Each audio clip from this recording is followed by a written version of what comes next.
technology and cybersecurity field for close to 24 years, with my career split across the public and private sectors. I started my career at a leading IT services company before joining the public service, where I was a proud public servant for almost 11 years, spending time at Indigenous Services Canada and the Treasury Board of Canada Secretariat under both Conservative and Liberal governments. I joined KPMG 4 years ago in May of 2020. Since joining KPMG, I've worked with a variety of public and private sector clients to provide cybersecurity services in an ever-evolving threat landscape. Lydia and I are here today to represent KPMG Canada, which employs approximately 11,000 people across our country. Our role is to serve and assist our clients, including governments at the federal, provincial, and municipal levels, to identify and close strategic and operational gaps, providing specialized knowledge and services in areas where support is required. We consider our services to be an important part of our contribution to Canadian society. While we are very proud of the services we provide to assist governments, KPMG is not a leading recipient of government contracts. As you are likely aware, an analysis by Carleton University noted KPMG ranked 112th on the list of contracts awarded across all public service departments and agencies in 2021-22. KPMG is very supportive of the work the important work that is being done by this committee. In addition to joining committee meetings, we have provided written responses as requested to questions that arose from our previous appearance. For today's session, to the extent that the committee thinks I can be helpful or of further assistance, I'm happy to answer your questions. As my colleagues Lydia and Hartaj discussed at their previous appearance, KPMG's work related to the ArriveCAN program fell into two streams. The first stream, led by Lydia, was for the Public Health Agency of Canada. In this stream, KPMG provided in-depth subject matter expertise and global knowledge to assist in developing policies and procedures for the implementation of the ArriveCAN program. The second stream of work was the cybersecurity assessment that was performed for CBSA's ArriveCAN application and supporting infrastructure. I was the local delivery partner on this work, supported by Hartaj, who leads our national cybersecurity practice. As you know, KPMG is well known in the field for its cybersecurity expertise. We offer a range of services to help organizations identify, assess, and mitigate cyber risks. Between October 2021 and March 2022, KPMG provided an independent cybersecurity assessment of the ArriveCAN application. This work was subcontracted to KPMG through GC Strategies in October of 21 at the request of the CBSA. Our scope consisted of 5 streams of work performed under 2 separate task authorizations, which involved reviewing CBSA's cloud security architecture, including a comprehensive security control review, the department's alignment with privacy regulations, its vulnerability management practices, its secure product development practices, and finally, its security incident response protocols and procedures. Our work was completed on time and on budget in alignment with Government of Canada policies and was reviewed and ultimately approved by the CBSA. We are very proud of the services KPMG provided during the pandemic to assist not only governments, but also healthcare organizations, academic institutions, not-for-profits, and the private sector. We delivered highly specialized expertise at a time of unprecedented uncertainty for Canadians and the world. Thank you, and we'd be happy to take your questions. Thank you very much. Turn now to Donna Kona for 5 minutes, please. Thank you. So, good afternoon to the committee. Thank you for the opportunity to provide information on Donnacona's involvement on ArriveCAN. My name is John Bernard. I am CEO of Donnacona. I am here with my business partner and president of Donnacona, Barry Dowdle. I am a Status First Nation from the Madawaska Maliseet First Nation in New Brunswick. Although I grew up on reserve, I moved off the reserve shortly after I graduated from university. After moving around to a number of cities, I landed in Ottawa in the late 1980s, working for a few federal government departments, Fisheries and Oceans, Health and Welfare Canada, and finally, as it was called back then, Indian Affairs. In 1990, I resigned from the federal government and became an IT consultant working with systems interface. Right from the start, I began encouraging Systems Interface to hire Aboriginal employees and pursue contracts within the Department of Indian Affairs. Unfortunately, it wasn't until 1996, with the introduction of the PSAB program, that any recognition was given to hiring Aboriginals. Part of the PSAB requirement was that the company also had to be owned and/or majority controlled by an Aboriginal. It was at this time in 1996 that we spun off Donnacona, as 51% owned by myself and 49% owned by Systems Interface. Today, I own 100% of Donnacona and continue to hire and promote Aboriginals as much as possible. Donnacona provides information technology and information management professional services to several clients, one of them being the federal government. We also provide a crisis counseling service for all Indigenous, First Nations, Métis, and Inuit peoples of Canada. This service runs 24/7 and handles about 50,000 contacts per year through phone and online chat. We also provide, we are in international standards ISO certified, and for the past 6 years, we have been named one of Canada's best managed companies. Donnacona has hired many Indigenous employees over the last 2.5 decades. Just as importantly as we have sponsored and supported Indigenous associations, communities, and students over the last 28 years. Today, Donnacona has 84 employees. There are 18 Indigenous staff and 58 women. We also use many incorporated subcontractors to supply our client delivery services. 30% of our overall revenue comes from PSIB. It was PSIB, but today it's called PSIB, our set-asides. The success of Donnacona and technology has afforded me the ability to experience my dream of moving back into my community and investing in businesses on my First Nation. In 2007, I built an entertainment center on the Madawaska Maliseet First Nation that eventually included a 10,000 square foot events venue, as well as multiple restaurants and electronic gaming. Since 2008, these businesses have returned over $20 million to my community and close to $10 million to the New Brunswick government.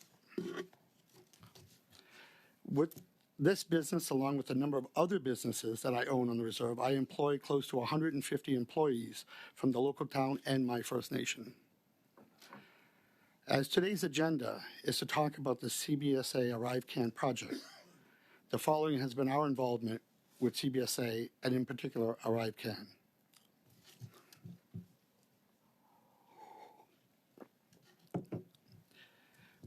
We have 3 supply arrangements with CBSA that were competitively procured in July 2019 and September 2020. One is for enterprise data warehouse IT services, and the other is for travelers projects. Neither of the supply arrangements nor any of the TAs mention ArriveCAN. With regard to the Auditor General's report, we disagree that we provided $3 million for ArriveCAN, as we've only found through the timesheets activities for the 2 contracts and have determined that approximately $500,000 of the cloud infrastructure development was provided in support of ArriveCAN. This work was working with the CBSA staff to design cloud data pipelines on AWS cloud services and implement the Public Health Agency COVID-19 analytics architecture in AWS and provide business intelligence and tech support for reporting purposes. Once again, thank you for the opportunity to assist the committee in your efforts. Thank you very much. And lastly, Tech System, Mr. Loshman, you have the floor for 5 minutes, please. Thank you, Mr. Chair, the clerk, and committee members for inviting us to appear today regarding your study into the Auditor General's report on ArriveCAN. My name is Chris Loshman, and I'm the Director of Canadian Government Services at Tech Systems. Tech Systems is a global provider of technology, business, and talent solutions. We have over 100 locations worldwide, and we partner with over 6,000 customers, including many Fortune 500 companies and public sector clients. We help our customers achieve their business goals through advisory, outcome-based, and staff augmentation services. We pride ourselves on our core values and our fundamental commitment to excellence and integrity. We have worked hard to earn the trust and respect of our clients and to follow the rules when it comes to working with the government. In March of 2020, CBSA publicly posted an RFP for cloud engineering professional services. In June of 2020, after submitting our bid and competing with 3 other bidders, Tech Systems was successful in securing this contract. The scope was to provide highly skilled IT professionals at the request of CBSA on an as-and-required basis to assist in deploying and maintaining their applications in cloud environments. In May of 2021, CBSA publicly posted another RFP competition for cloud cybersecurity services. In October of 2021, after submitting our bid and competing against 4 other bidders, Tech Systems was awarded this second contract. The scope of the work was to provide IT professionals on an as-and-when required basis to assist CBSA in performing cloud security assessments, vulnerability assessments, and cloud security operations. It's important to note that these contracts went through an open, fair, and competitive process according to procurement rules and regulations. Neither contract was created specifically for ArriveCan. Within the scope of these contracts with CBSA, Tech Systems was directed by CBSA to provide IT professionals for ArriveCan. All the work we did on the app came at the direct request of CBSA as it fell within the scope of these contracts. Both of these contracts were awarded after the original rollout of ArriveCan in April of 2020, and Tech Systems did not take part in the original development or setup of the app. We also did not participate in the planning or management of any element of the delivery of ArriveCan. We provided highly sought-after professionals who were specialists in cloud networking and infrastructure services to help build and secure the platform the application sits on, and who perform cloud-based back-end development to strengthen and secure the application after its initial rollout. All of our professionals go through a rigorous vetting process, including in-person meetings, reference checks, and capability testing to make sure they have the skills to meet our clients' needs.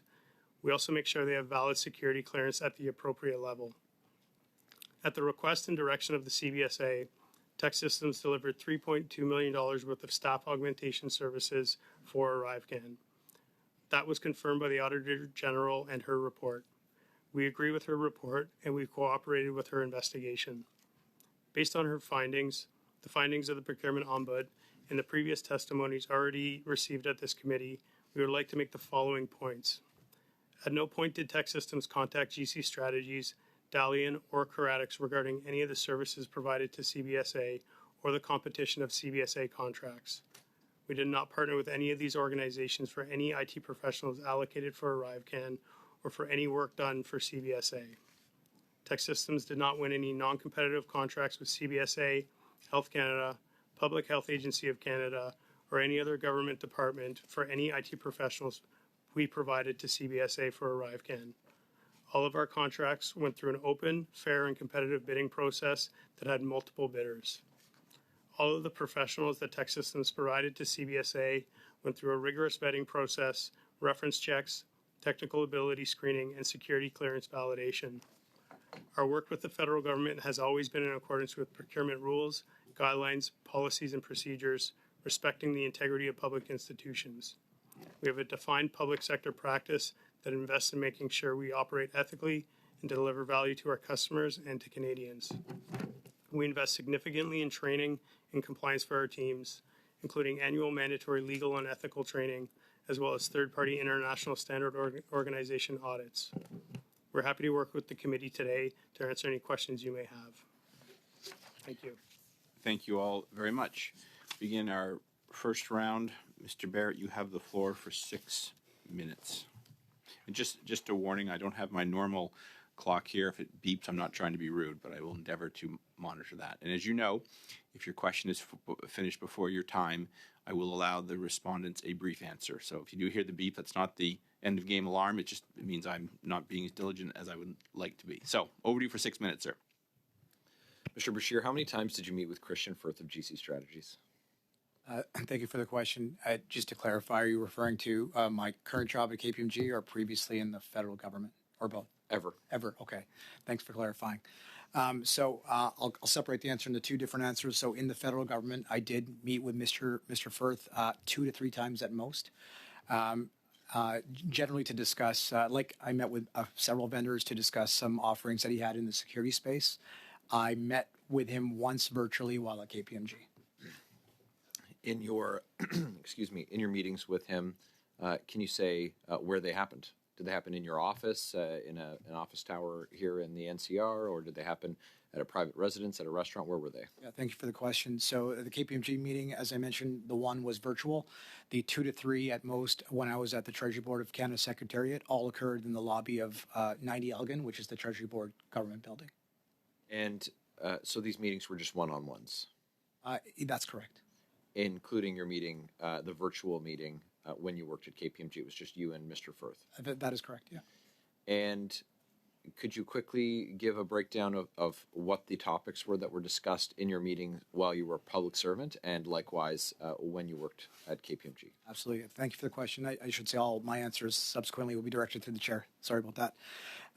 So while in the federal public service, Christian Firth, like I said, many vendors reach out from time to time to explain what type of security products or services they may be offering. Given my role at the time was a Director General of Cybersecurity. In the specific meetings with Mr. Firth, I remember discussing 2 products related to, and you have to refresh. I'm sorry, I apologize for the lack of detail, but I remember something around secure communications and digital identity. But no subsequent meetings afterwards. He kind of left with a brochure, a pamphlet, so to speak, and that was the end of that.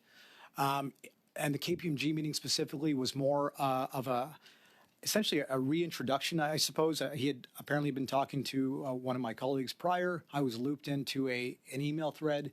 It was apparent that the subject of cybersecurity came up, and then I subsequently discussed with Mr. Firth the types of cybersecurity services that KPMG. Colleague?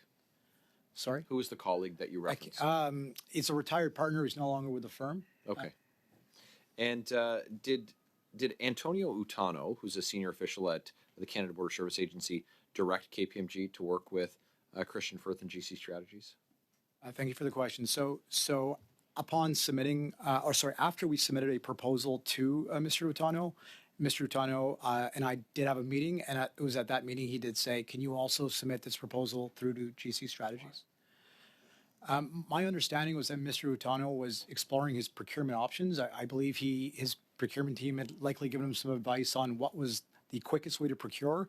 I understand there was some urgency due to the cybersecurity nature of the work in question. Well, I'm sure it did make the procurement process easier because it skips the procurement process. Did it have anything to do with ease of contracting and cash flow? Was that one of the reasons?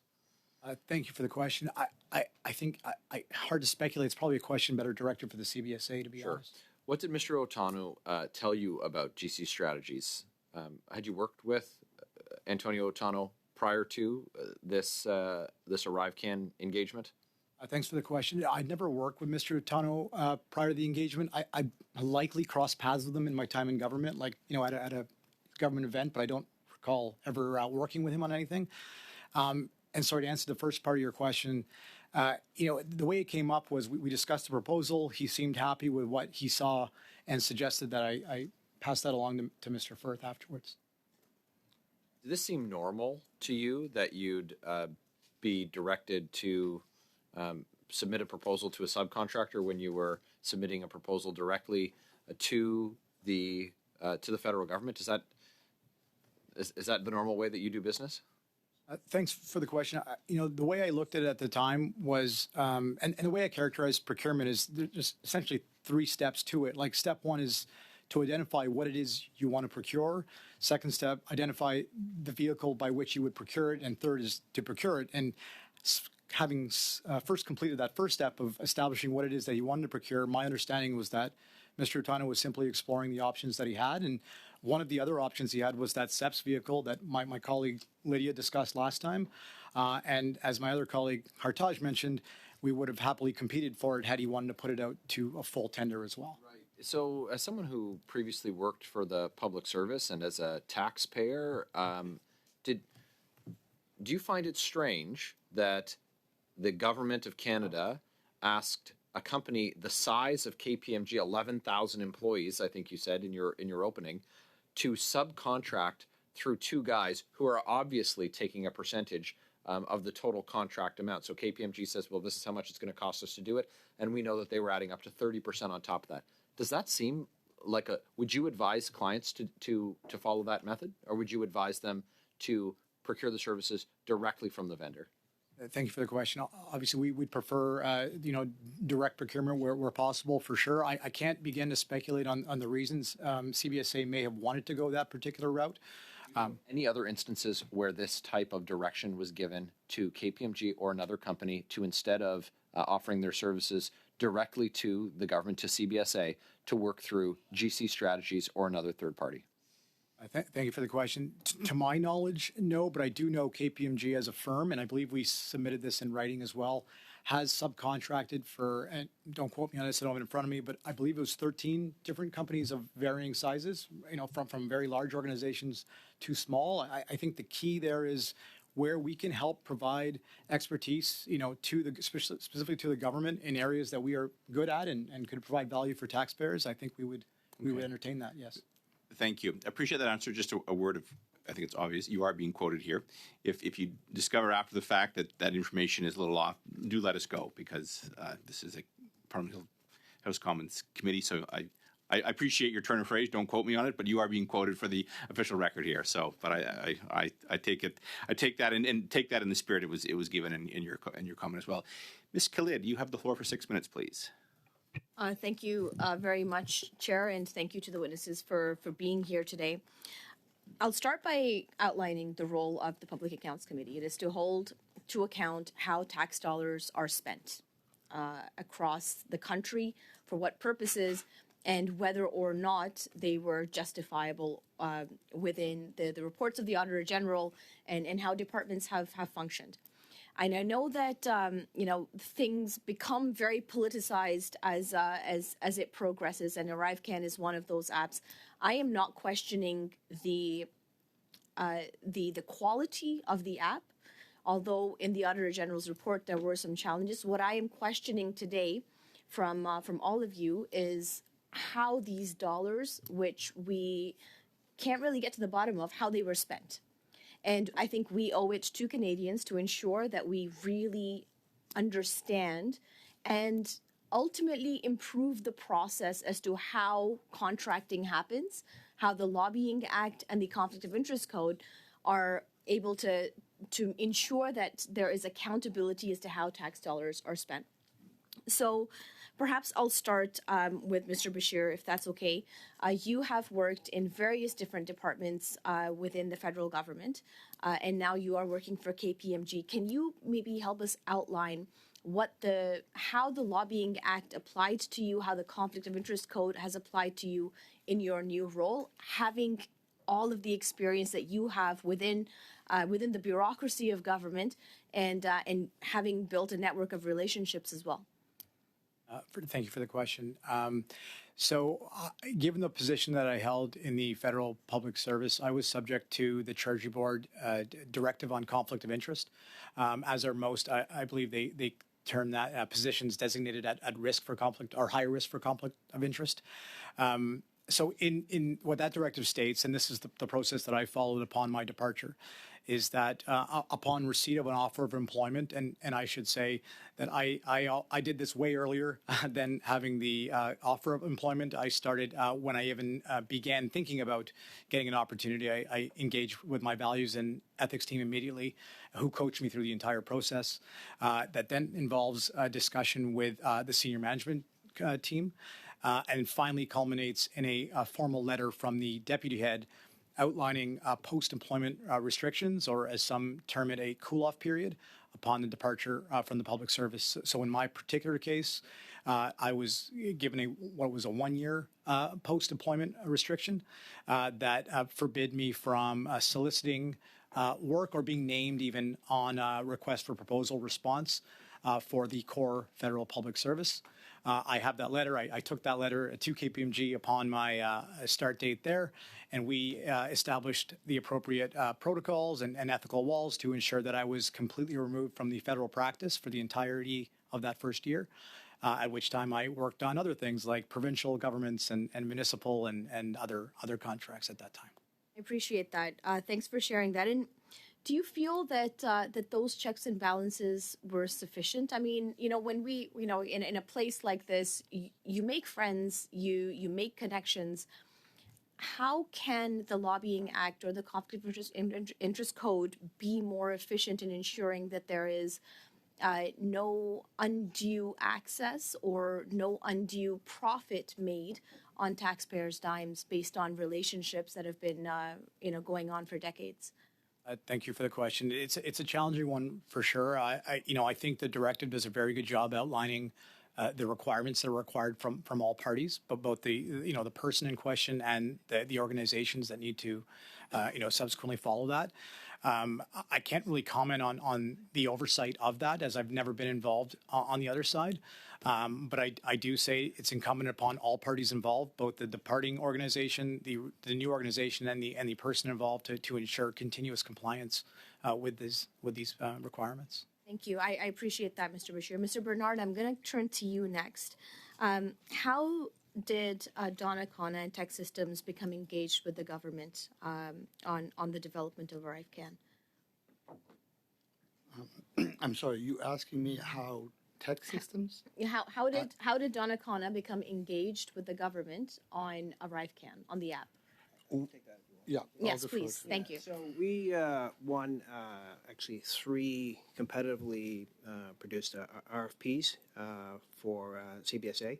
So we were providing resources, and then we didn't have nothing in our contract or the task authorizations mentioned ArriveCAN. So we had a number of IT professionals, typically cloud people, who were working on it, and what they were doing was they were essentially building. Lack of a better term, containers on the AWS cloud to bring in data. So they brought in some data, as John had mentioned, from public health, but also other applications too. So they're building this infrastructure on the cloud to accept data from different sources. So we went through our timesheets when the AG report came out to see, because we didn't have anything that said ArriveCAN, and we looked through the activities, and that's how I'm we so found sorry. it. I'm going to stop you there. My question specifically is when the proposal came out and the discussions were ongoing about developing this app, did you have conversations with any ministers or the Prime Minister or any political figures or any bureaucrats during this whole process? We won the competitively the RFPs, and CBSA contacted for an asked when. Yeah. I'll even add that I was quite surprised to see my company's name listed in the AG report. Thank you very much. That is the time. Suivant, c'est Madame Sinclair Desgagnés. If you don't speak, No, Ms. Sinclair Desgagnés. earpiece in, because pour le moment, nous sommes au Québec. Voilà. Madame. Now we are in Quebec. Ms. Sinclair Desgagnés. We're in a neighboring country. Thank you very much. Thank you. Mr. Bashir, for you, you went to KPMG as a partner, or have you became a partner later? I joined as a direct admit partner. Quand est-ce que vous êtes devenu associé? When did you become a partner? Thank you for the question. If I understood right, when did I joined as a direct admit partner in May of 2020 when I joined the firm. Vous venez de dire que vous étiez rentré comme directeur. But you said you came in as a director.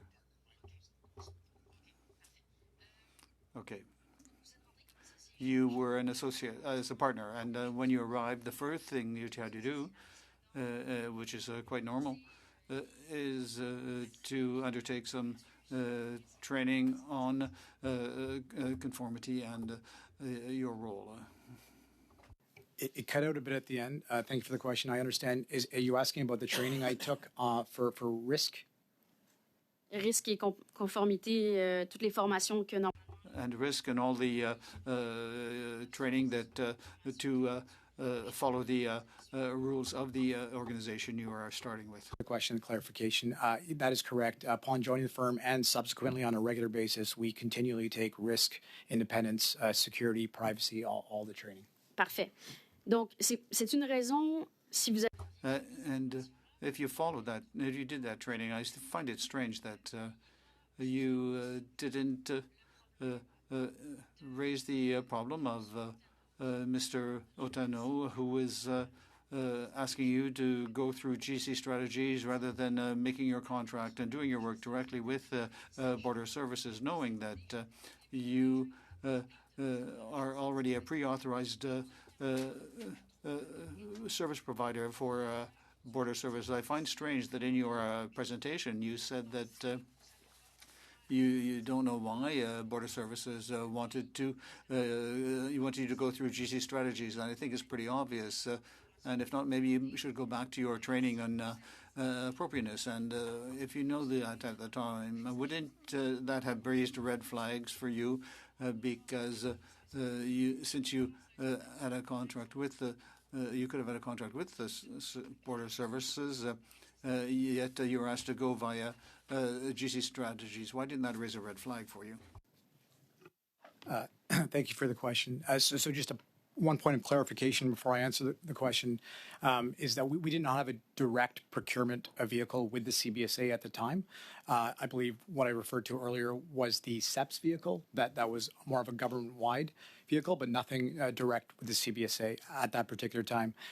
With respect to the training, we fully followed every single process that the training indicates, which includes rigorous risk management processes that check each party that we're engaged with, which in this particular case, we had to list GC strategies, we had to list a CBSA, and subsequently go through a three-partner approval process to ensure that we were able to proceed with the engagement. At that point in time, no flags were raised, and as such, we proceeded accordingly. Mais vous êtes en train de me dire que vous trouvez. But you're telling me that you find it normal that you would do work on a file that was already something you were pre-authorized as a supplier for the government, and so it's easier for you to get a contract, and he found it was better to go through this other side process.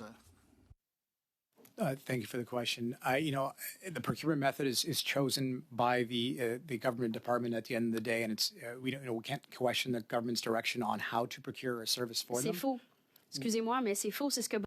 No, I don't think that's right. That's what we heard about the red flags. The Auditor General said that the behaviors that you witnessed that should have raised red flags. So you're saying that your consultants from Montreal were perhaps more aware of the problems of this process of going through a subcontractor like GC strategies, and that this is an issue that you think is quite normal, but from your own company, there were those that said that it wasn't a normal way to proceed, and so it's clear that there's a clear conflict of interest, and that's why Mr. Otano asked you to go through GC strategies. But yet, for you, there was nothing unusual. But in the light of the right of the Auditor General's report, you should have seen that there was a problem. It should have raised a red flag, and this process was not a normal one. I didn't get a question there, but I guess what I would simply say is, we follow the process we had in place, and I'd also like to add that the Government of Canada had vetted GC strategies, I believe, 100+ times as they were awarded a number of contracts in the last number of years, as this committee has discussed. And when you couple our processes with the fact that the Government of Canada itself had validated and revalidated the legitimacy of GC strategies, that information led us to believe that this was a reasonable path forward to procure. Mais en plus, vous connaissiez GC stratégies. Vous saviez que c'était. And yet you were familiar with GC strategies that only had two individuals in it, and yet the only justification for using GC strategies was to find resources. So if the government had, if there had already been resources, that you'd already met with Christian Firth. And I'm going to ask the same question. Why was there no red flag for you when this was clearly an unusual process? Thanks for the question. I just refer you to the previous response of we went through our processes and trusted the government went through theirs as well. Thank you very much.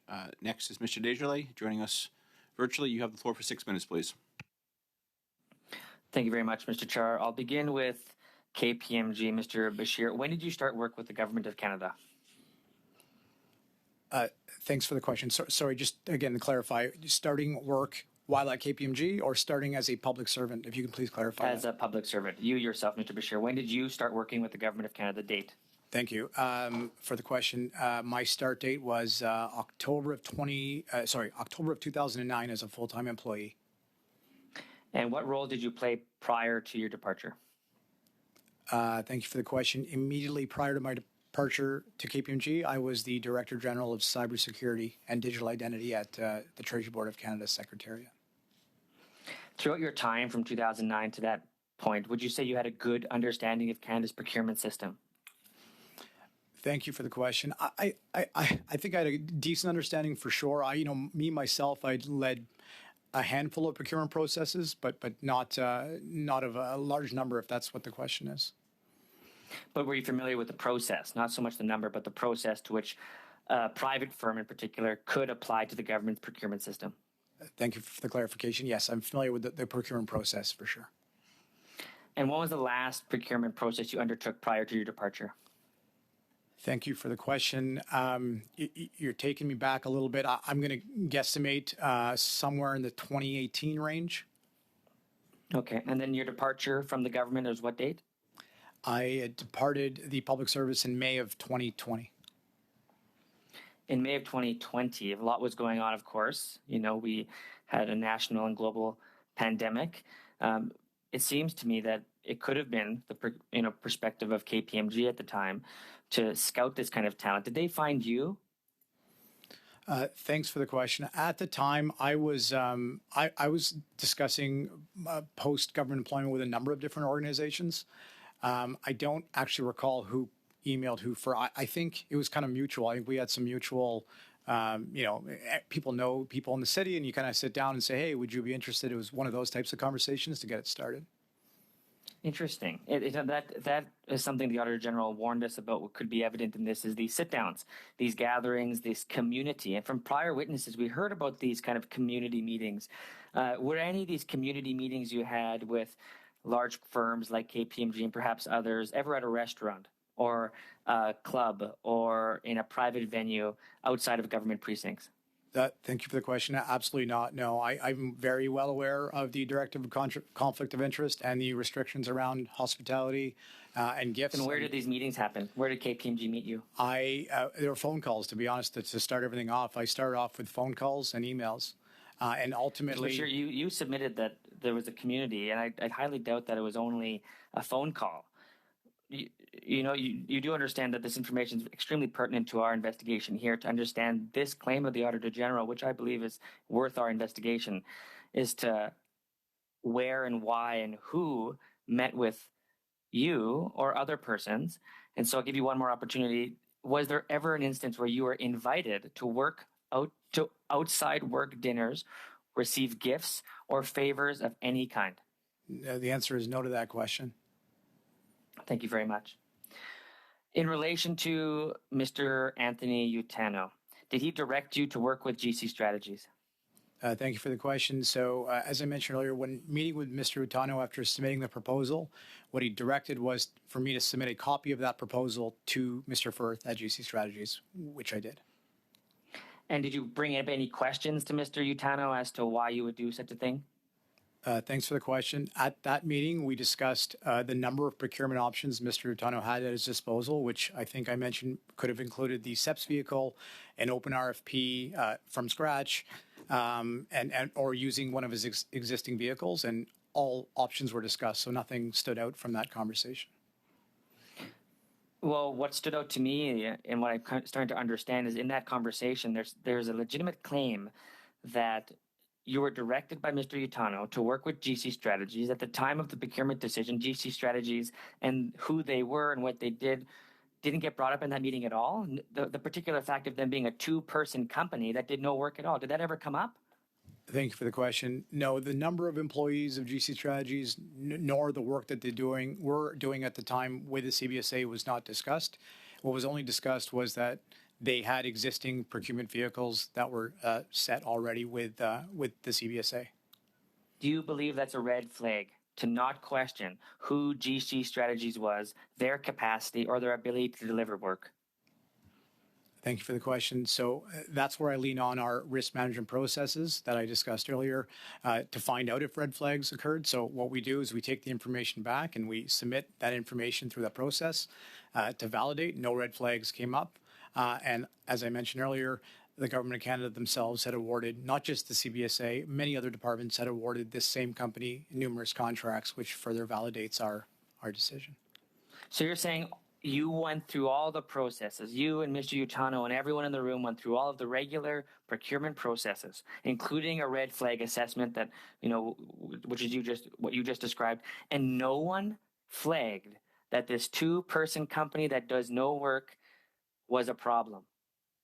Thanks for the question. I can't speak to the processes that Mr. Utano went through, but certainly I can speak to our processes, and yes, I that is the result of our process. Do you see that as a critical failure?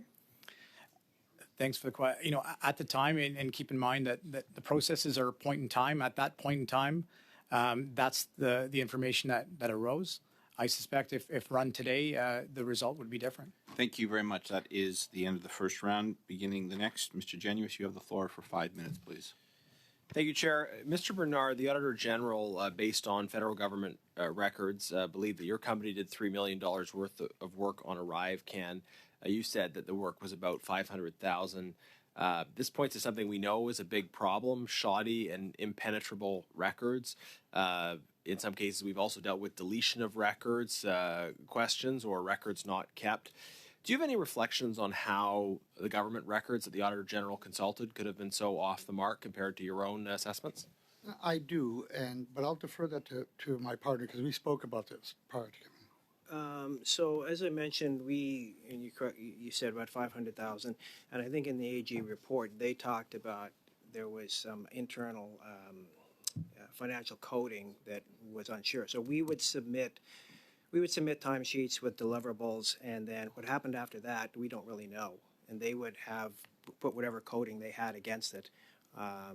So other than that, we're kind of at a loss as to what happens after we submit timesheets, right? So you submit timesheets. There's internal financial coding that apparently is inconsistent with the timesheets you've submitted, or is unreadable to someone looking at it. We don't see the internal coding. Right, exactly. Right. But suggest that there's something very dramatic lost in translation, because that's an order of magnitude six times.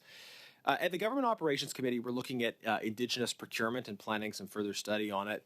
Mr. Bernard, you've told us a story about growing up on reserve, starting a successful business that employs Indigenous people, and investing back in your community. Based on what we know from your testimony, that seems precisely like the kind of outcomes that Indigenous procurement policies are meant to support. But we also know now clearly that there are instances of abuse as well. Tiny companies that become qualified as Indigenous, but who subcontract the actual work to non-Indigenous firms and do not provide benefit back to Indigenous communities. You were quoted in the Globe and Mail saying that you tried for years to advise the government on how it could refine its Indigenous set-aside contracting policies.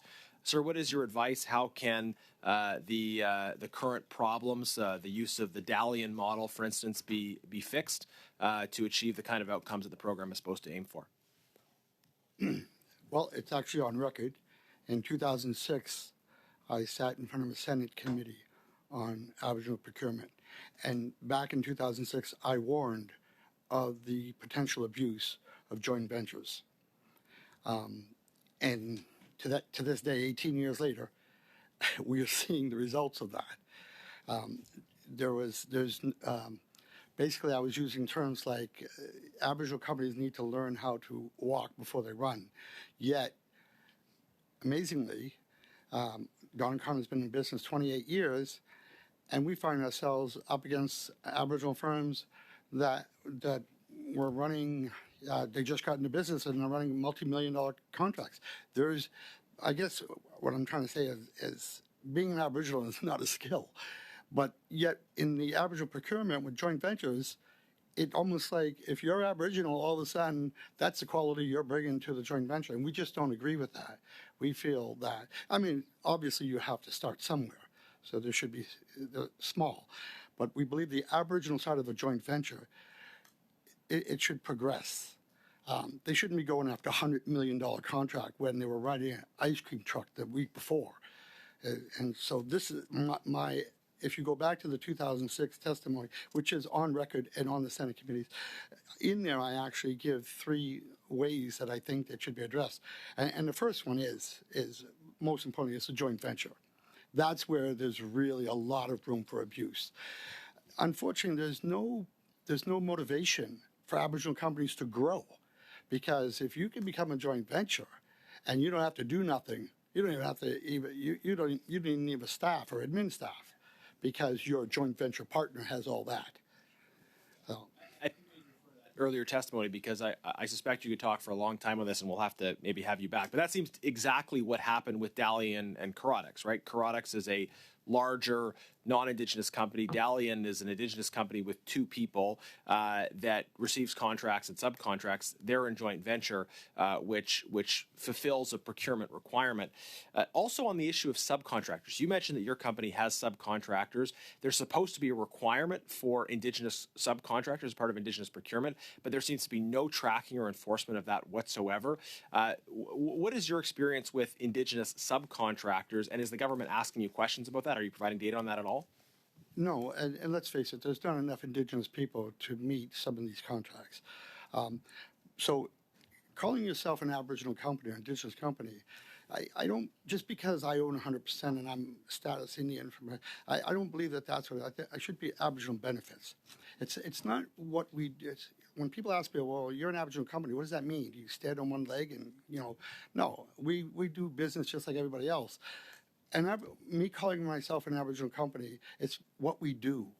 And not just in hiring Indigenous people, but in the sponsoring and the supporting and the spinning off other Aboriginals, or as I explained with my community. That to me is the solution.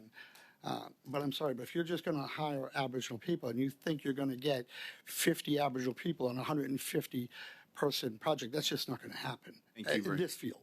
Thank you very much. That is the time. Moving now to Mr. Wheeler. You have the floor for 5 minutes, please.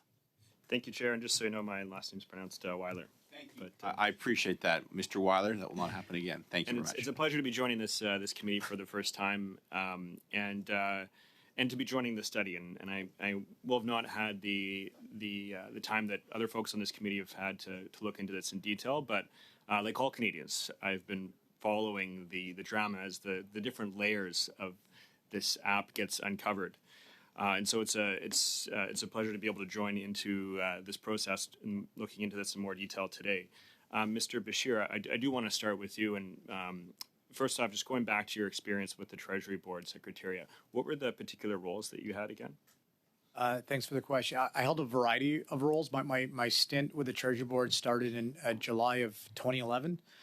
So I can walk you through the path if you like. What I'd be most interested in is your relationship with the procurement process while you're at Treasury Board. Oh, I probably didn't start procuring anything like in a role where I was procuring anything myself till probably 2017 in the role of Director General Cybersecurity. And you mentioned that you had encountered Mr. Firth several times while you were at the Treasury Board. And could you just describe the nature of those meetings? Yeah, absolutely. So I think I mentioned earlier, Mr. Firth was like every other vendor probably in town who would send an email and try to get a meeting to discuss a product or a service that they had offered. There were 2 in particular that I think I was discussing earlier, one around secure communications and one around digital identity, both of which were files that fell under my portfolio and it piqued my interest to hear a bit more. So the nature of the meeting was both just a bit of a debrief on the service or the product that he was offering at the time. As I mentioned, both meetings occurred in the lobby of the building I worked in, which is 90 Elgin, and nothing really followed after that. To be clear.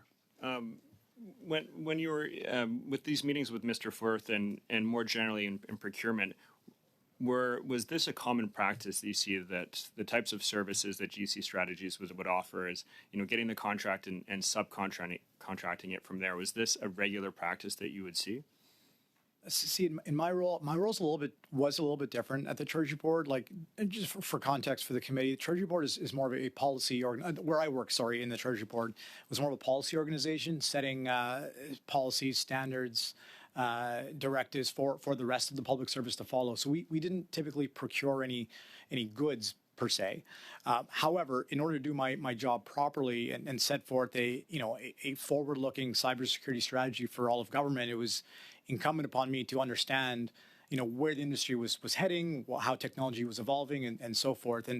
And so that was the general gist of the interactions with Mr. Firth. So we didn't really discuss subcontracting or any of those things that you asked. Okay. I want to jump ahead to your current role with KPMG. Could you walk us through the risk management process when KPMG was considering being part of this contract? Absolutely, and my answer will apply to every contract that we would take on any engagement, as we call them. So, to start any process, we run checks on the entity itself, the engaging. We call them an engaging party. In this case, the engaging end party is the CBSA. We also have to run KYC, know your customer, know your client type checks on any other intermediary that would be involved. And in this case, that would have been GC Strategies. So both are listed in what's called a client acceptance process. In that process, they vet both the entities individually and then vet the engagement as a whole in consideration of the results of the entity process, if you follow me so far. And so that is a process that involves a series of questions that have to be answered, including the nature of the work, because whether or not we audit the individual, the companies or not, obviously that would be a red flag for our firm, and other factors. I don't know all the questions off the top of my head, but there are a number of questions. And as I mentioned, it goes through every public sector engagement has a mandatory 3 partners on it. So one, a lead delivery partner, a second, a quality control partner, and third, a client acceptance partner, all vetting that the information has been filled out appropriately. And through all of this process, there weren't any red flags that were raised? That is correct. That particular time, no red flags were raised throughout that process. Has KPMG worked with GC Strategies on any other projects? Not to my knowledge, no. Okay. How about with Coradix or Dalian or Coradel? Not to my knowledge, but yeah. Okay, thank you. And I guess my time's That's very time. Thank you, Mr. Weiler. I appreciate that. Next up, pour 2 minutes, 30 secondes. C'est 2.5 minutes, Ms. Sinclair Desgagneux. Mr.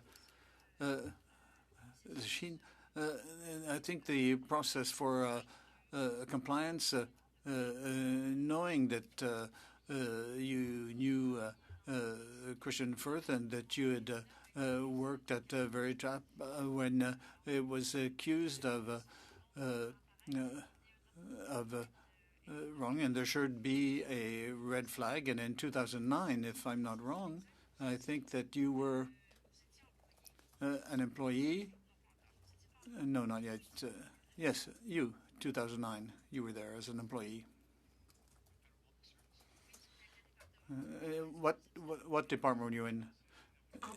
Services Canada, or I believe it was called something different at the time, INAC. D'accord. Donc, juste pour vous. Okay. So just wanted to say that 2009, you didn't know that Mr. Firth was working for ZDAC, who was at a time there was an accusation by the Auditor General. I think that that should have been something you would know in talking about procurement. There was an accusation in 2009. Mr.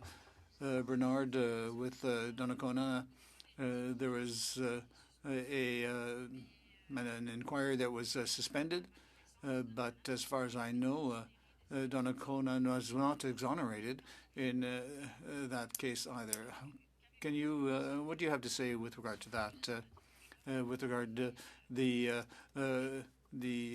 accusation with regard to your proposals? Thank you for the question. I believe you're speaking about the bid rigging. Blocage d'offres en français. Yeah, we were accused, and all the accusations were dropped. We never had a day in court to defend ourselves or even to ask for an apology, because it changed my life. being accused of something like this. So, and I have no other information on anybody else that was involved because I was asked, if you have information, we'll waive you or whatever. I said, well, I have no information because I know nothing about what you're talking about. But we were accused at the very last minute. D'accord, très bien. Combien d'employés, How many employees do you have at Donnacona? You mean today? combien d'employés comptez-vous? How many employees do you have? 84 employees right now, probably about 200 or 300 other resources, subcontractors that work for us. Très brièvement, s'il vous plaît. Very briefly. And is that enough in 97 contracts with the federal government and many contracts? Do you have enough to do all this work? Do you have to have a number of subcontractors? If you're asking if 284 84 employees and maybe 200-300 yes, that's enough. Et voilà, merci beaucoup. Next up, Thank you very much. Desjardins for 2.5 minutes, please. Thank you very much, Mr. Chair. And what we're hearing today several times is how far back these issues of procurement actually are, from as early as at least 2009. Our committee actually received documentation of the cost of these insiders against the better wishes of what I believe could have been the work done by the public service.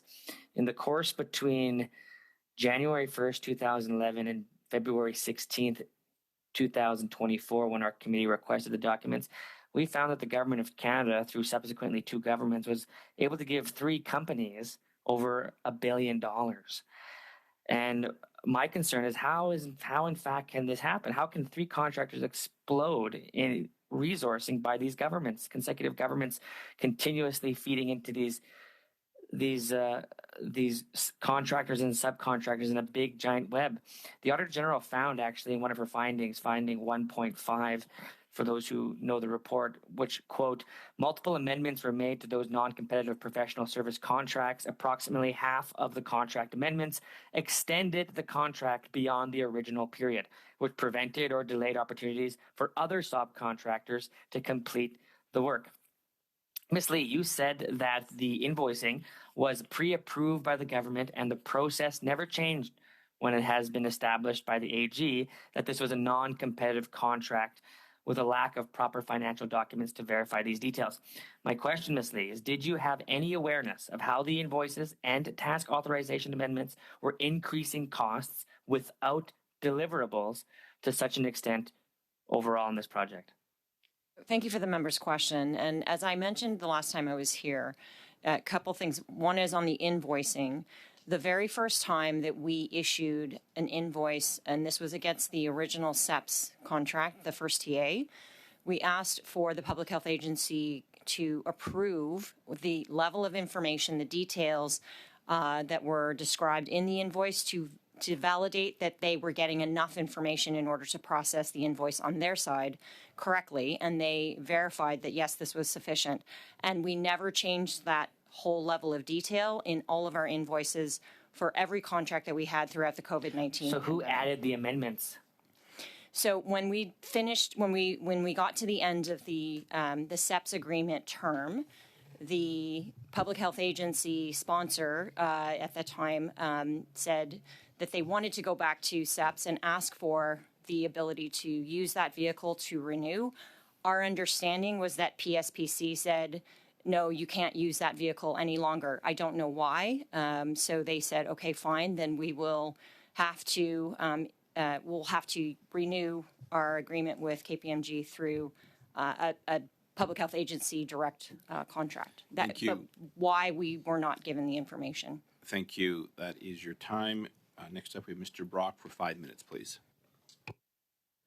Thank you, Chair. This is to Mr. Bashir. Mr. Bashir, did you read the Auditor General's report? Yes, sir, I did. There are 3 sections that reference, of significance, that reference your company, KPMG. I'm just going to read that out into the record. We also found that the Public Health Agency of Canada awarded a professional service task authorization using a non-competitive approach to KPMG. We found no documentation of the initial communications or the reasons why the agency did not consider or select other eligible contractors to carry out the work.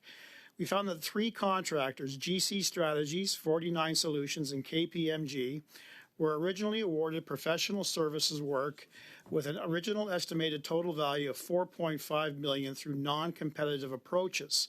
Multiple amendments were made to these non-competitive professional service contracts. Approximately half of the contract amendments extended the contract beyond the original period, which prevented or delayed opportunities for other contractors to compete for work. These amendments also resulted in additional costs.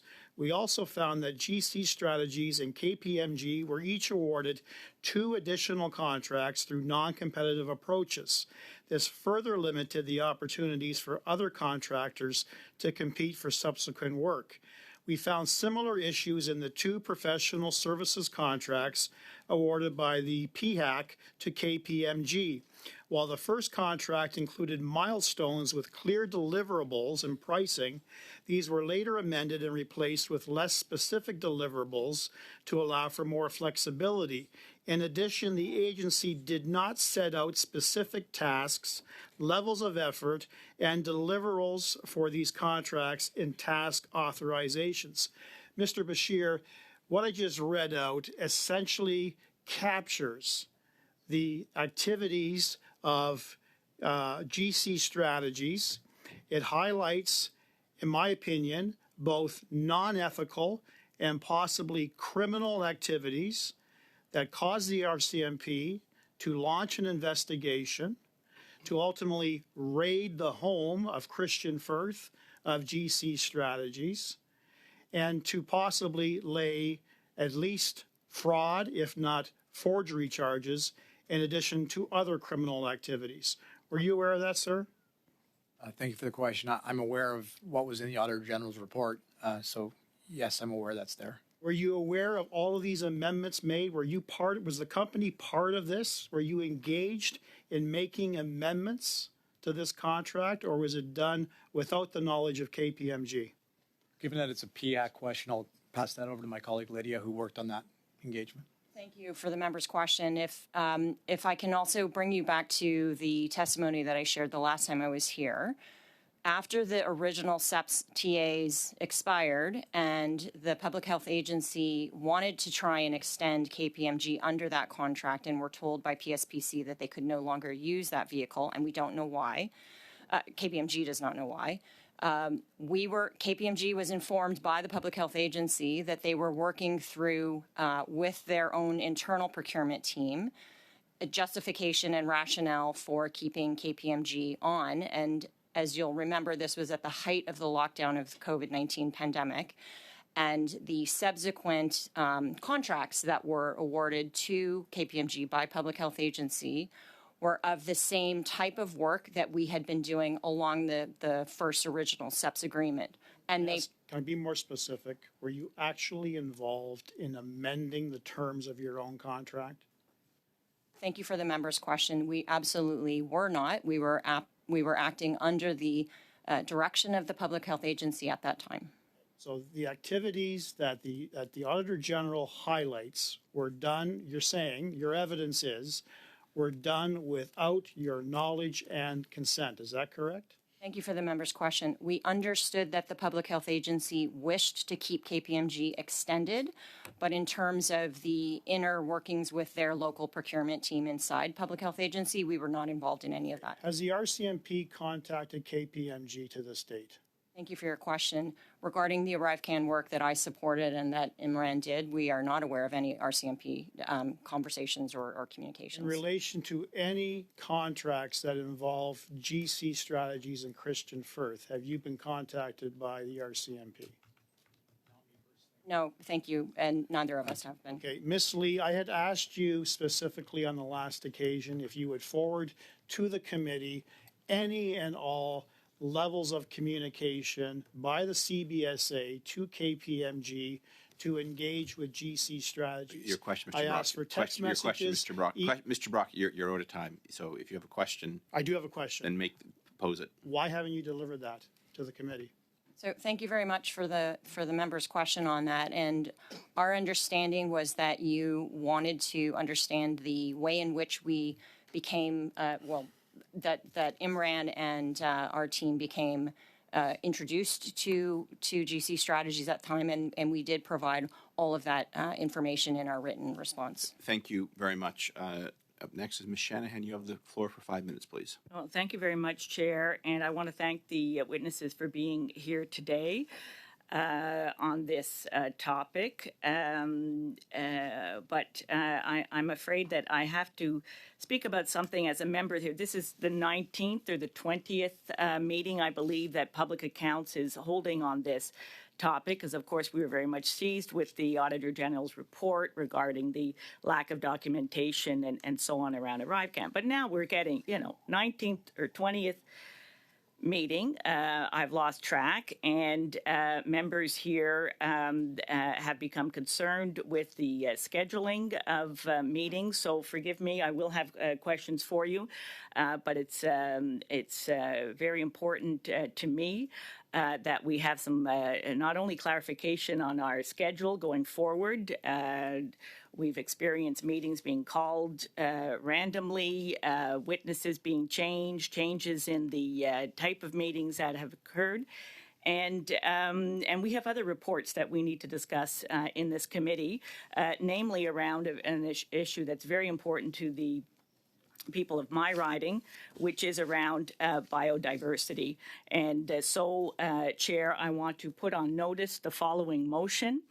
That given that nature is an integral part of Canadian culture and Canadian identity and provides unmeasurable value to our society, wildfires across Canada are impacting communities, the health of Canadians, and exacerbating the climate and biodiversity crises.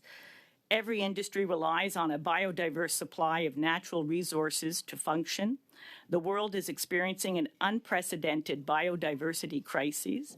There are more than 1 million species facing extinction globally, including 640 at-risk species in Canada. The rapid decline in biodiversity threatens the foundations of our economy, our food security, our health, and our quality of life, and poses serious and irreversible risks to our communities and livelihoods. There is a climate emergency, as declared by this House on June 17, 2019. Nature and climate are intertwined, and you cannot solve one crisis without solving the other. That the committee commits to studying 2022 Report 7, Protecting Aquatic Species at Risk, on June 13, 2023. Report 2, Follow-up on the Recovery of Species at Risk, on June 18, 2023. And Report 2023. Report 3, Discretionary Powers to Protect Species at Risk, on June 20th, 2024. I think that's intended to be 2024, June 18, 2024.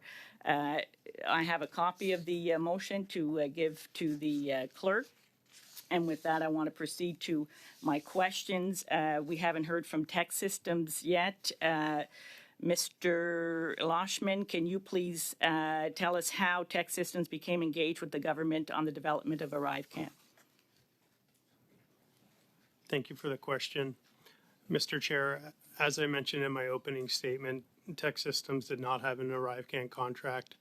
We bid on and won 2 contracts through an open, fair, and competitive process to provide staff augmentation services to CBSA. We were providing professionals to them, and those professionals worked at the direction of CBSA.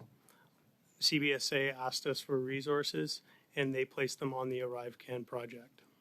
Thank you for that. And indeed, you're a subcontractor in the ArriveCan contract. Thank you for the question, Mr. Chair. Tech Systems was a prime contractor direct with CBSA. Thank you very much.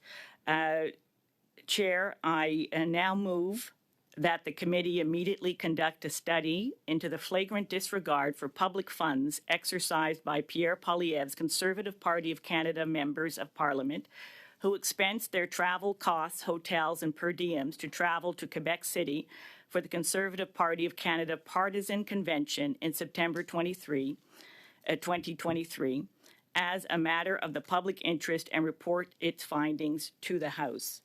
Chair, I have discussed this motion in a previous meeting. We didn't get to conclude on that, to debate further on that, but I think that it behooves this committee, being the Public Accounts Committee, to investigate the abuse of taxpayer funds, as we have seen by the Conservative Party of Canada. It's a matter of utmost importance that members here all conduct themselves in the way that they expect contractors and subcontractors to conduct themselves with the use of public funds. So, Chair, you'll recall that I spoke about what some third parties had to say about this report that was in the media a couple of weeks ago. Just, Mr. Cheney, you're moving to resume debate, is that right, on this motion? I am moving this motion, Right. yes. I'm ruling this motion out of order for this committee. This committee has, this is a matter for Procedure and House Affairs or the Board of Internal Economy. So on that, you are out of time. I'm going to begin Chair? our next. I challenge your ruling. Point of order. Yes. Point of order before the ruling. Well, the chair has been challenged, and I think I have to go directly to the vote on that. So, Can't we just vote on the motion and dispose of it so we can get back to this business? well, I already have a speakers list on this motion, so it won't be a snap vote, Mr. Desjardins. So we do a subcommittee meeting on Monday. We can bring it up then, but chair has been challenged. Mr. Clerk, could you call the roll call on that, please?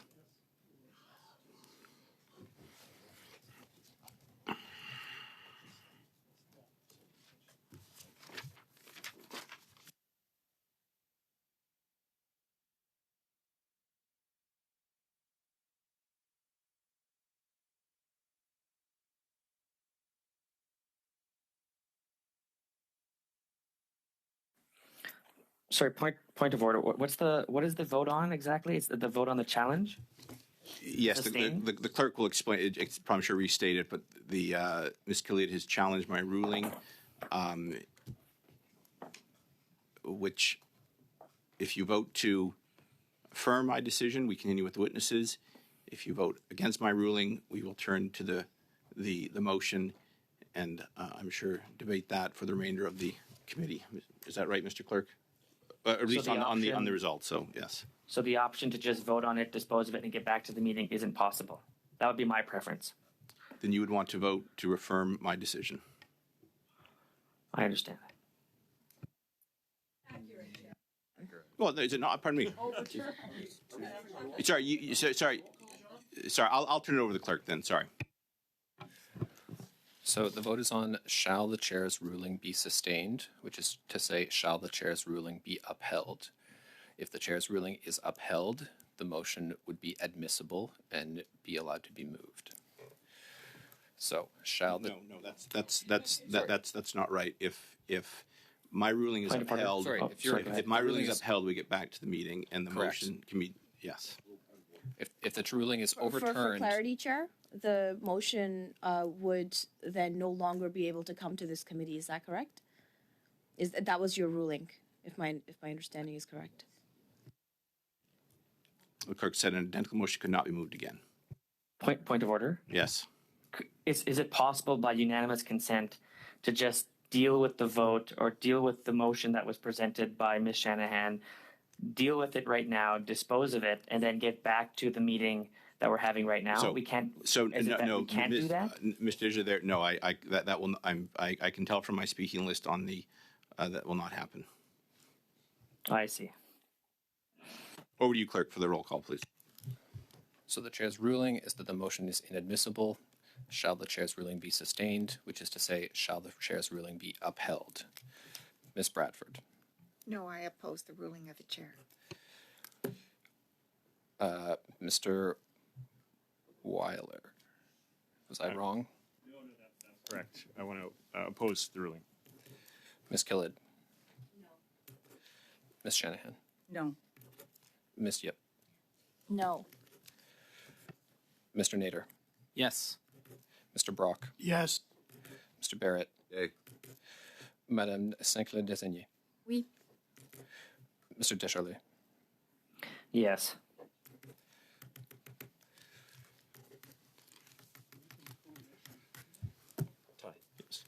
Thank you. Beginning our third round, Mr. Nader, you have the floor for 5 minutes, please. Sorry, point of order.